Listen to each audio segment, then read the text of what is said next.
የውሸት ፍቅርን ለመለየት የሚረዳን ስውር ሳይኮሎጂ።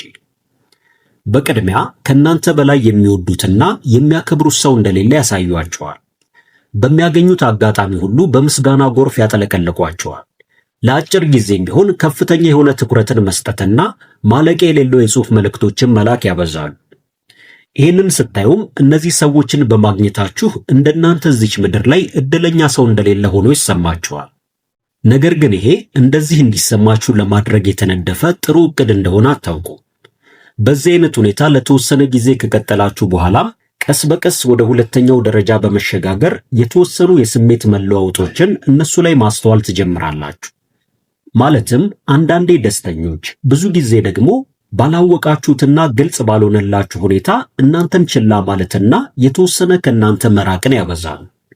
በዚህ ጊዜም ስለነሱ ማሰብና እነዛን የፍቅር ጊዜያቶች መናፈቅ ትጀምራላችሁ። ሳይታወቃችሁም እነሱን ለማባበል እንዲሁም ያንን ጣፋጭ የፍቅር ጊዜ ለመመለስ የምትጥሩት እናንተ ብቻ ሆናችሁ ታርፉታላችሁ።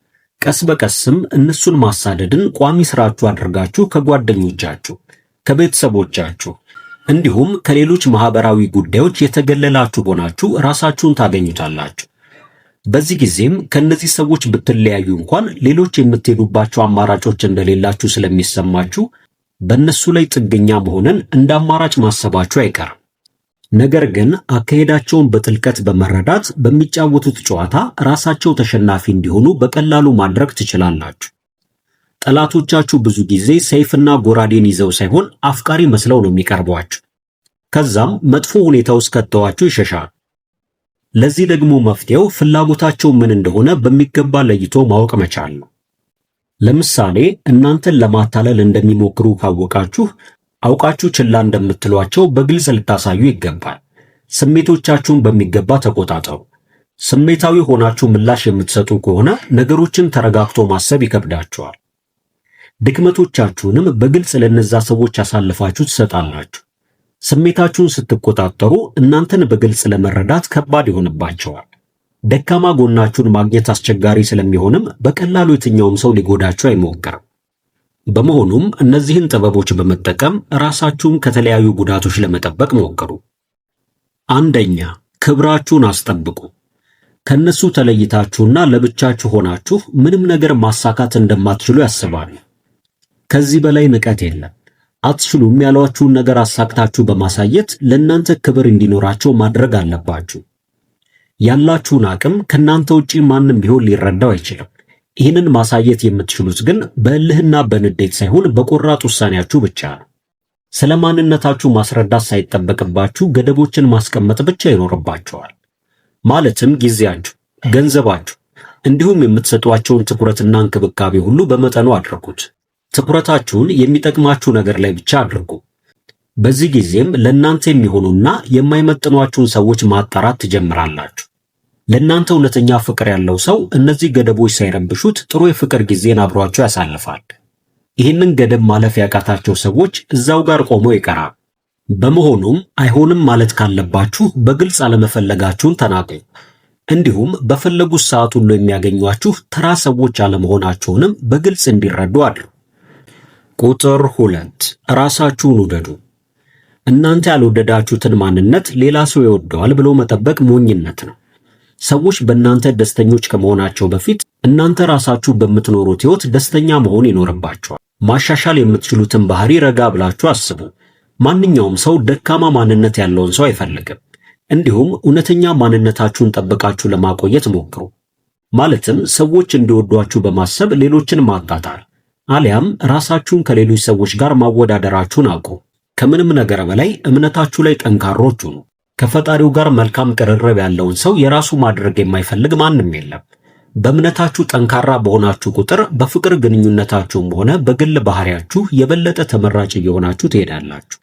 ቁጥር 3 ፍርሃትን አስወግዱ። አንድ ሰው ይችላል አሊያም አልችልም ብሎ ካመነ በሁለቱም ትክክል ነው። ሕይወት ለፈሪዎች አትመችም።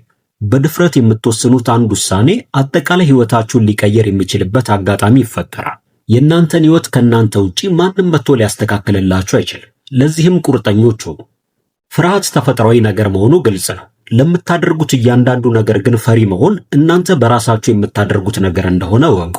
በመሆኑም የማይመጥናችሁ ግንኙነት ውስጥ መሆናችሁ ከተሰማችሁ አሁኑኑ ይሄንን ግንኙነት በማቋረጥ በቀጣይ በፍቅር የተሞላ ግንኙነትን ለመጀመር መንገዱን ሀ ብላችሁ አሁኑኑ ጀምሩ። ሰው ምን ይለኛል ማለትን አቁሙ። ይህንን ግንኙነት ሳቋረጥ ቤተሰቦቼ፣ ጓደኞቼ፣ የማውቃቸው ሰዎች ሁሉ ምን ይሉኛል ብላችሁ መጨነቁን እርሱት።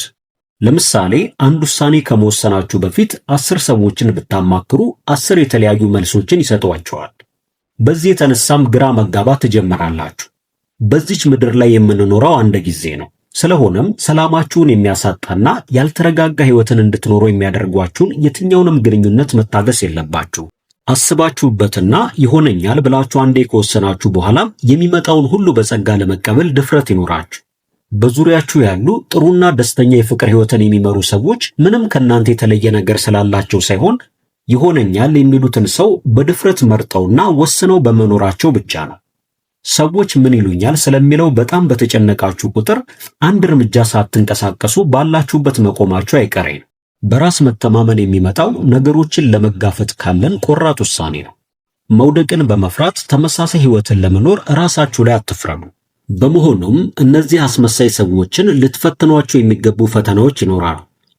አንደኛ፣ እርዳታ ጠይቋቸው። ብዙ ጊዜ ሁሉም ነገር ሰላም በሆነበትና በተመቻቸበት ወቅት ሰዎች እውነተኛ ማንነታቸውን ሊደብቁ ይችላሉ። ነገር ግን እውነተኛውና አስጨናቂው የፈተና ጊዜ ሲመጣ እውነተኛ ማንነታቸው እየተገለጠ ይመጣል። በቅድሚያ እነዚህ ሰዎች የቀረቧችሁ ከእናንተ የሆነ ጥቅምን ፈልገው ነው ወይንስ ለንጹህ ጓደኝነት የሚለውን በደንብ ማጣራት ተገቢ ነው።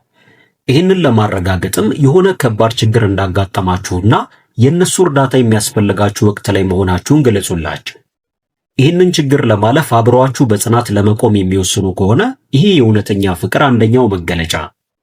ነገር ግን ከጎናችሁ መሆን እንደማይችሉ የተለያዩ ሰበቦችን የሚደረድሩ ከሆነ ይሄ በትክክል ፈተናውን እንዲወድቁ ያደርጋቸዋል። ሌላው እነዚህን ሰዎች መፈተን የምትችሉበት መንገድ የሆነ የሚናደዱበትን ሁኔታ በመፍጠር እውነተኛ ማንነታቸውን በዛ ውስጥ ለማየት መሞከር ነው። ማለትም በንዴታቸው ወቅት የሚናገሯቸው ቃላት ማንነታችሁ ላይ ያነጣጠሩ ናቸው ወይንስ ስለ ጉዳዩ ብቻ በማንሳት ተረጋግተው መፍትሄ ለመፈለግ ይጥራሉ?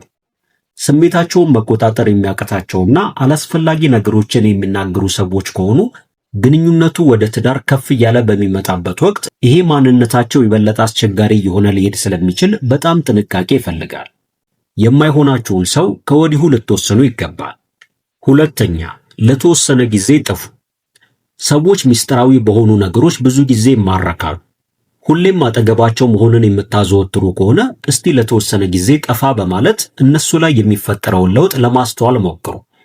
በየቀኑ ቴክስት ልኩ ከነበረም ለተወሰነ ጊዜ ቆም አድርጉትና ምላሻቸውን ተጠባበቁ። እነሱ ደግሞ በተራቸው ስለናንተ ማሰብ እንዲጀምሩ እድሉን ስጧቸው።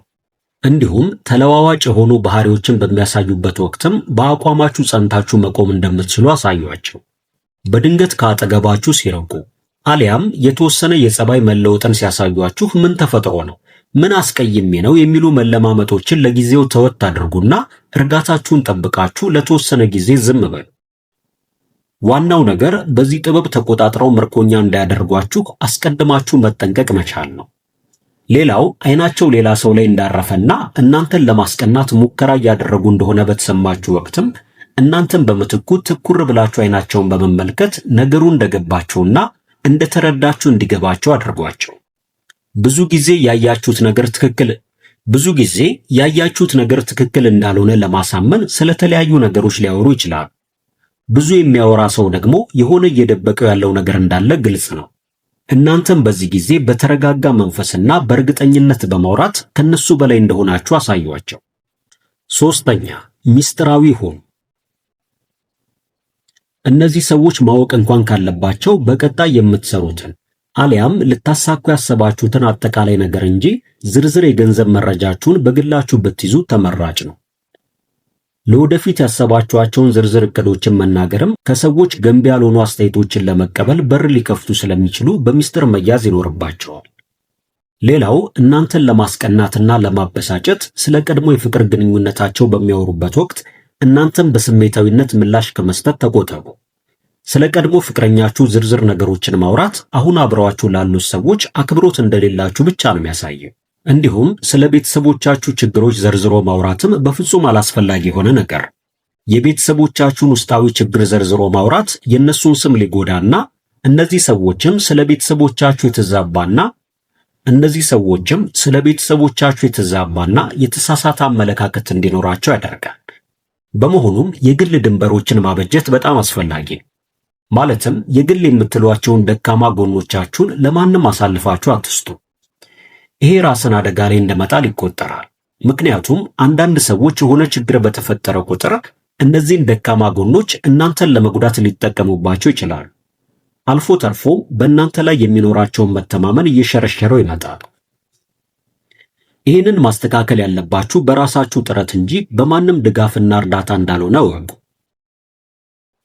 ውድ ቤተሰቦቻችን ለዛሬ የነበረንን ዝግጅት በዚህ አበቃ። በቀጣይ በተለያዩ